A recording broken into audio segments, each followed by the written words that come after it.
नमस्कार, प्रणाम, जय मिथिला। आइ जे छै से भारत गैस और शांति गैस एजेंसी रैयाम से किछु दृश्य देख रहल छी अहाँ।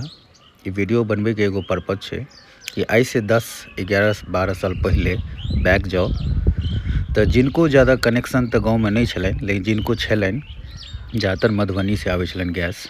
लेकिन ई देखबे के हमर माध्यम ये कि वो गुरुजी के जे घर ये ओतऽ तक लाइन लागल रहै छलै गैस सिलेंडर के। एक एक कऽ कऽ लोग लाइन लगबै छलथि और बहुत कंट्रोवर्सी होइ छलै ओहि टाइममे। स्टार्ट भेल छलै जहन कोनो काम खोलबै तऽ अहाँके जरूर कंट्रोवर्सी हैत।